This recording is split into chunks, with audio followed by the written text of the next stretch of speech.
Well, good morning and welcome to CTV Morning Live. Thanks so much for starting your day off with us. I'm Colton Praill. Matt, the mounted unit just moved in from behind me, pushing their way towards the front of what was that Rideau and Sussex blockade. According to city bylaws, the little library needs to be at least 4.3 meters away from the road. That means to comply with the rules, the little library couldn't be any closer to the road than this. When we arrived at 8 o'clock this morning, we discovered the latest development. You can see it over my shoulder here, graffiti on the back of the church. The aftermath of the storm is still visible here, just off Merivale Road. Well, it's been a hot few days here in the capital, and while there wasn't much of a cool-off, finally a little bit of relief today in the form of some thunderstorms. It's been 10 days since the devastating storm that ripped through the capital and so much of eastern Ontario and Quebec. If I step out of the way here, you can see the scenes that people are looking forward to. Based in places like this, at beaches, in parks, and they're soaking up the sun, but more than that, they're soaking up a sense of normalcy. Flare-ups at the site of the explosion,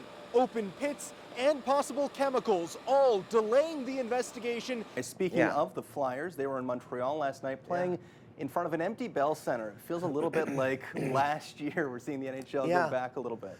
We begin in Buffalo, where a stunned community is still coming to terms with the tragic loss of 10 people after a mass shooting at a supermarket.